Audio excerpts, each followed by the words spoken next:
सना। दोस्तों अभी मैंने एक फेसबुक पे एक वीडियो देखा, अगर आप कुछ लोगों ने जानते होंगे, छत्तीसगढ़ के हिमांशु कुमार। तो उन्होंने एक वीडियो जारी किया है अपना, जो मैं आप सबको दिखाना चाहूँगा अभी थोड़ी देर में।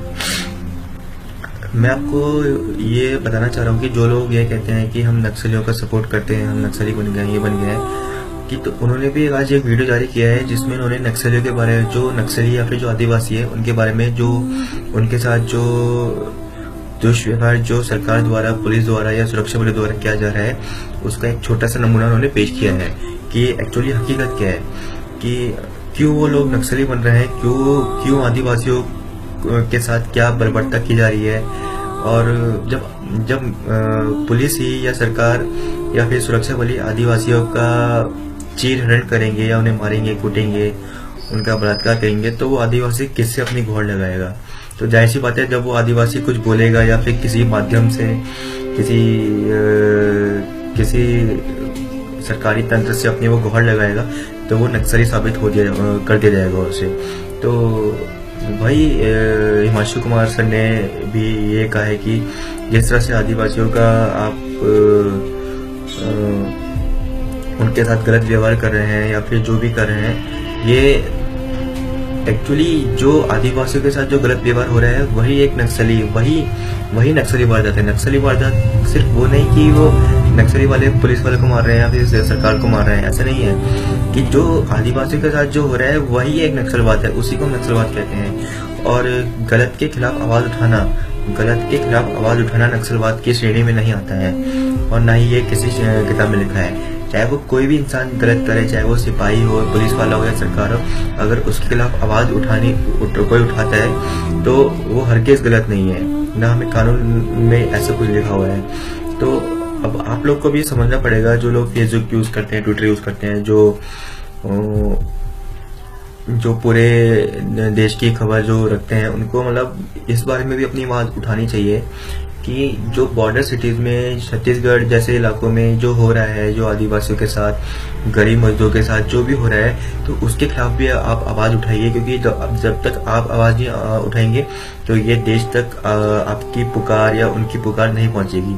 क्योंकि ये जो थ्रेड फ्रंट हमारा जो मीडिया है, मीडिया चैनल्स है, ये देश को भ्रमित कर रहा है, ये कुछ नहीं दिखा रहा है। ये सिर्फ नोटबंदी पे या भी हमारी सरकारी जो तंत्र है, सरकारी नेता है, उनके पीछे भागता रहता है। तो मैं जितने भी फेसबुक यूजर्स या ट्विटर यूजर्स हैं जो एक्टिव हैं और जो देश के विकास के लिए एक आईना बन रहे हैं, देश के लिए लोगों को समझा रहे हैं, तो मैं उनसे अपील करता हूं कि आप जो छत्तीसगढ़ जैसे इलाके हैं, जो वो बॉर्डर जैसे इलाके हैं, चाहे वो कश्मीर हो, मणिपुर, आसाम, छत्तीसगढ़, उड़ीसा, तो इन मामलों को भी आप सोशल मीडिया पे उछालिए, ताकि हम आवाम तक ये खबर मतलब सबको पता चले कि दिल्ली, मुंबई, यूपी को छोड़ के भी जो स्टेट्स है उनमें क्या हो रहा है, क्या हालात है और उन पे क्या मुसीबत उठाई जा रही है। जब तक आप लोग आवाज नहीं उठाएंगे तब तक शायद ये देश नहीं बदलेगा। तो मैं अपील करता हूँ आप सबसे कि आप भी थोड़ा अपना आवाज बुलंद कीजिए। मैं तमाम युवाओं से अपील करता हूँ कि वो भी कुछ समय अपना देश के लिए, देश के आने वाले अच्छे कल के लिए अपना कुछ समय प्रदान करें, फेसबुक में प्रदान करें। मैं ये नहीं कह रहा कि आप सटकी में होती हैं, लेकिन फेसबुक या ट्विटर के जरिए आप अपनी बात पहुंचाइए, थोड़ा वक्त निकाल के देश के बारे में कुछ सोचिए, ताकि जो हमारे आने वाला कल है, जो हमारे आने वाला जो फ्यूचर है, जो हमारे आने वाले बच्चे हैं, हमारे कल है, वो एक अच्छा हो, और जिससे वो लोग शांति से रह सकें और इस देश को एक अच्छा विकसित देश बना सकें, बजाय नफरतहीन देश बनाने के। और ये सभी लोग को कह रहा हूँ, मैं सिर्फ हिंदू भाइयों को नहीं, ये तमाम हिंदू मुसलमान भाइयों से भी कह रहा हूँ कि वो सबसे आगे पहले देश के लिए सोचे, बाद में अपने धर्म के लिए सोचे।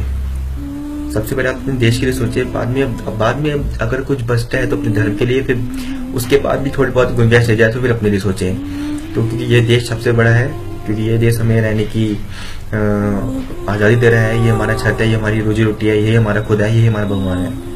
तो पहले इस देश की हमें एक अच्छा देश बनाने के लिए हमें युवाओं को आगे आना पड़ेगा, और उसके बाद जो बचेगा फिर अपने अपने तरीके से सब से हैंडल करना। तो बस अब मैं आपको थोड़ा सा वीडियो दिखाना चाह रहा हूँ हिमांशु कुमार का, तो आप इसे देखिए और एक थोड़ा महसूस कीजिए कि वाकई में जो देश में हो रहा है वो क्या हो रहा है। तो पहले आप ये वीडियो देखिए, फिर अपनी आपको जो लगता है कि सही गलत जो भी है अपने हिसाब से सोचिए और कार्य कीजिए। धन्यवाद। छत्तीसगढ़ पुलिस ने कल 7 मानवाधिकार कार्यकर्ताओं, पत्रकारों और वकीलों को गिरफ्तार किया है। ये लोग छत्तीसगढ़ में सरकार और पुलिस के द्वारा जिन आदिवासियों को, निर्दोष आदिवासियों को मारा जा रहा है, बलात्कार किए जा रहे हैं पुलिस के द्वारा और सुरक्षा बलों के द्वारा, उन मामलों की जांच करने के लिए ये टीम जा रही थी। इन्हें आंध्र प्रदेश पुलिस ने पकड़ा और तुरंत छत्तीसगढ़ पुलिस ने उनसे ले लिया और आकर के ये झूठ प्रचार किया कि छत्तीसगढ़ पुलिस ने इनको छत्तीसगढ़ के जंगलों से पकड़ा है, जबकि इनको खम्बम जिला आंध्र प्रदेश से पुलिस, तेलंगाना पुलिस से छत्तीसगढ़ पुलिस ने लिया था। सबसे ज्यादा जो खतरनाक बात है वो ये है कि पुलिस ने ऐसा आरोप पत्र दायर किया है इन लोगों के मामले में जो अदालत में टिकेगा नहीं। और उस आरोप पत्र में कहा है पुलिस ने कि इनके पास 1 लाख रुपए के पुराने नोट जो बंद हो चुके हैं वो मिले और पर्चे मिले, और इन पर आरोप यह है कि ये पुलिस के खिलाफ जनता को भड़काने के लिए आए थे और नक्सलियों के नोट बदलवाने आए थे। ये इतनी मजाक की बात है जिसको सुनकर के छत्तीसगढ़ पुलिस की बुद्धि पर हंसी भी आती है, गुस्सा भी आता है कि कितनी बदमाश है ये पुलिस, कि 7 लोग जो हाई कोर्ट के वकील हैं, जाने माने पत्रकार हैं, स्टूडेंट्स हैं लॉ के, वो लोग हैदराबाद से 1 लाख रुपया बदलवाने के लिए छत्तीसगढ़ के जंगलों में आएंगे। और कल्लूरी जो वहां के आईजीपी हैं, उनका कहना है कि ये लोग लंबे समय से आदिवासियों पर दबाव बना रहे थे कि ये हमारा 1 लाख रुपया बदल दो। मतलब हैदराबाद के वकील और पत्रकार बस्तर के आदिवासियों पर दबाव बनाएंगे कि हमारा 1 लाख रुपया बदल दो। वाह। और ये उस आरोप पत्र में दूसरी बात ये लिखी है कि ये लोग पुलिस के खिलाफ जनता को भड़काने का इन्होंने अपराध किया है। तो हमें तो नहीं पता कि भारत के किसी कानून या संविधान में पुलिस के गलत कामों के बारे में आवाज उठाना कब से गैर कानूनी हो गया। कौन सा कानून कहता है कि पुलिस बलात्कार करे और पुलिस निर्दोषों की हत्या करे तो आप पुलिस के खिलाफ बोल नहीं सकते कि पुलिस ने गलत किया है। तो ये दोनों मामले टिकेंगे नहीं अदालत में, लेकिन हमें लगता है कि पुलिस भी जानती है कि ये मामला टिकेगा नहीं।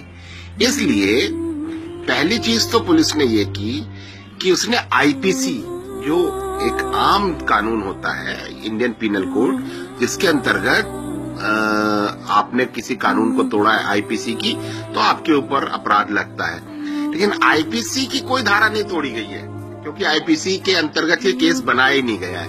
ये केस बनाया गया छत्तीसगढ़ पब्लिक सिक्योरिटी एक्ट। और ये जो विशेष कानून है ये इसीलिए बनाए जाते हैं ताकि आमतौर पर जो अपराध होता ही नहीं है, जो बात अपराध में होती ही नहीं है, उन मामलों में निर्दोषों को फंसा दिया जाए। तो चूंकि इन वकीलों ने और पत्रकारों ने कोई अपराध किया ही नहीं है, इसलिए आईपीसी इनके ऊपर लगाई नहीं गई है। आईपीसी कोई तोड़ी नहीं है इन्होंने।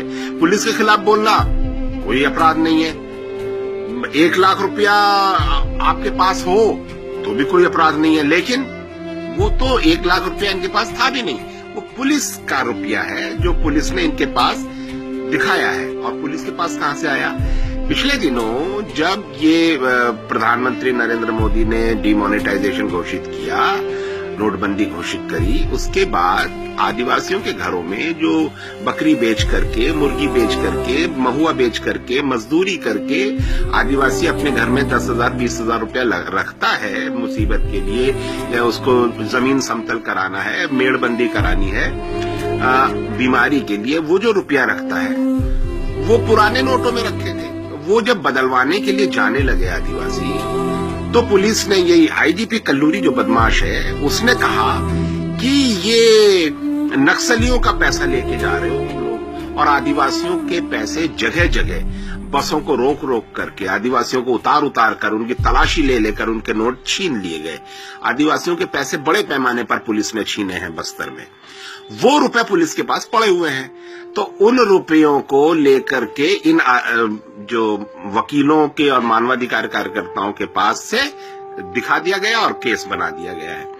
ये केस अदालत में टिकेगा नहीं, ये बात पुलिस भी जानती है। लेकिन पुलिस इसलिए इन लोगों को उसने फंसाया है ताकि दूसरे लोग जो बस्तर के आदिवासियों की मदद करना चाहते हैं वो डर जाएं और आगे से कोई भी बस्तर में आदिवासियों की मदद करने ना आ सके। और पुलिस और नेता मिलकर के आदिवासियों की जमीनों को छीनने के लिए आदिवासियों को जो मार रहे हैं वो बरकरार रखें, उसको बदस्तूर मारते रहें, उनकी जमीनें छीनते रहें, और कोई आकर के इन सारे सरकारी पुलिस अफसरों और नेताओं की बदमाशियों को रोक ना सके। तो ये बहुत खतरनाक मामला है, लेकिन हम लोग इसको कोर्ट में चैलेंज करेंगे और इसको पब्लिकली इसका विरोध करेंगे। लोकतंत्र की इस तरह से हत्या बर्दाश्त नहीं करी जाएगी। छत्तीसगढ़ का मुख्यमंत्री रमन सिंह और उसका बेटा अभिषेक सिंह पकड़े गए हैं। पैसा स्विस बैंक में उनका जमा है, वो मामला पकड़ा गया है। पनामा में उसका पैसा जमा है अभिषेक सिंह का, जो रमन सिंह का बेटा है मुख्यमंत्री का, और ये सारा पैसा इन्होंने माइनिंग कंपनीज से लिया है। तो एक तरफ तो ये लोग रिश्वत लेते हैं माइनिंग कंपनीज से, और फिर आदिवासियों की जमीनें छीनने के लिए ये औरतों से बलात्कार करवाते हैं, आदिवासी महिलाओं से सुरक्षा बलों का इस्तेमाल करते हैं, उसके लिए पुलिस का इस्तेमाल करते हैं, निर्दोष आदिवासियों की हत्याएं करवाते हैं। तो ये सब हम बर्दाश्त नहीं करेंगे। हम इसका हर स्तर पर सामना करेंगे, इनको रोकने की कोशिश करेंगे और जोरदार इनको हम लोग संघर्ष करेंगे इनके साथ।